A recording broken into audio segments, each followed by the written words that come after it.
Sir ఏంటి ఈవీఎంలో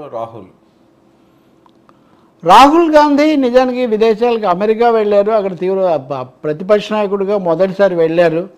ఆయన భారతదేశంలో మత సామరస్యం విషయంలో బీజేపీ విధానాలు సరిగ్గా లేవు, ఈ మతపరమైన అంశాలు, ఇప్పుడు ఉదాహరణకు సిక్కులైనా ఇంకోరైనా స్వేచ్ఛగా ఉండేది లేదని ఆయన ఆరోపణ చేశారు. దాని మీద బీజేపీ వాళ్ళు విరుచుకుపడ్డారు. కానీ ఆయన దానికే కట్టుబడి ఉన్నారు. అందరికీ తెలుసు కొంత మతపరమైన ఉద్రిక్తతలు ఇవన్నీ వచ్చాయని ఇదంతా. ఈ క్రమంలో రాహుల్ గాంధీ ఒక మేజర్ స్టేట్మెంట్ ఏంటంటే భారతదేశంలో ఎన్నికలు పారదర్శకంగా జరగలేదు, ట్రాన్స్పరెంట్గా జరగలేదు అని ఒక తీవ్రమైన ఆరోపణ చేశారు. ఇది నిజంగా తీవ్రమైంది. ఎందుకంటే కాంగ్రెస్తో సహా అన్ని పార్టీలు సుప్రీంకోర్టులో సవాల్ చేశాయి ముందే, ఈ దీంట్లో సరిగ్గా లేదు, ఈవీఎంను అదుపు చేయాలి, ఎలక్షన్ కమిషన్ అదుపు చేయాలి, దానికి కొన్ని ఉత్తర్వులు ఇవ్వాలని 1-2 సార్లు అటు సుప్రీంకోర్టుకు వెళ్ళారు. కానీ సుప్రీంకోర్టు ఏదో ఒక విధంగా దాన్ని నెట్టేసింది. ఇప్పటికి కూడా అలాగే ఉంది సుప్రీంకోర్టు. ఇలాంటి పరిస్థితుల్లో అండి అమెరికా మీకు తెలుసు కదా, తనకు నచ్చని చాలా దేశాల్లో ఎన్నికలు సరిగ్గా జరగలేదని కమిషన్లు అనేసి ఆ ప్రభుత్వాలను రద్దు చేసి ఇలాంటి పనులు చేస్తూ ఉంటుంది.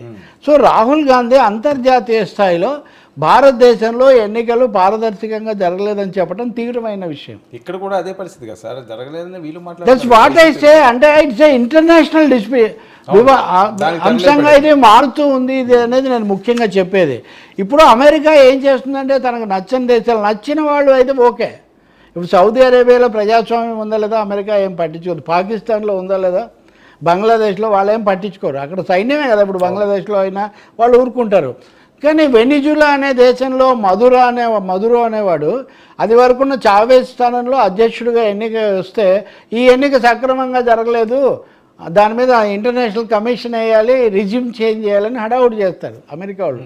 వాళ్ళ అలవాటు అది. అంతేందుకండి ట్రంపే ఒప్పుకోలేదు కదా తన ఎన్నిక, ఇప్పటికి కూడా ఆయన గొడవ చేస్తూనే ఉన్నాడు కదా.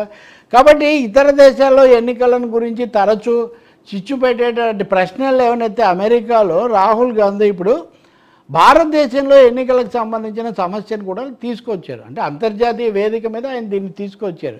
మరి ఏ విధంగా అంతర్జాతీయ సమాజం కానీ అమెరికా కానీ స్పందిస్తుంది దీని మీద? వాళ్ళ జోక్యాన్ని నేను కోరుకోను, వేరే దేశాల జోక్యాన్ని కోరుకోను. కానీ సమస్య అయితే పెద్దది అవుతూ ఉంది. దీన్ని ఏదో మసిపూసి ఇంకా అంతా అయిపోయిందంటే కుదరదు. మొన్నటి ఎన్నికల ప్రశ్న ఇది కొనసాగుతూనే ఉంటుంది. అది రాహుల్ గాంధీ దాన్ని ఇంటర్నేషనల్ స్థాయికి కూడా తీసుకుపోదలుచుకున్నాడు. అది ఇక్కడ మనకు కొట్టొచ్చినట్టు కనపడే విషయం. సరే, ఎలాగో జగన్మోహన్ రెడ్డి గారు కూడా ఈ తీర్పు నేను దీన్ని ఆమోదించట్లేదు, ఈయన చెప్పేది ఈయన చెప్తున్నాడు కదా, సో ఇదంతా కేవలం ఈవీఎంల తీర్పు అని. బట్ ఐ డోంట్ నో ఈ డిబేట్కు సుప్రీంకోర్టు ఎలా ముగింపు పలుకుతుంది, అలాగే ఈ లెక్కింపుకు సంబంధించిన ప్రశ్నలు ఎలా పరిష్కరిస్తారు, ఇవన్నీ మనం చూడాలి. Thank you so much Ravi గారు.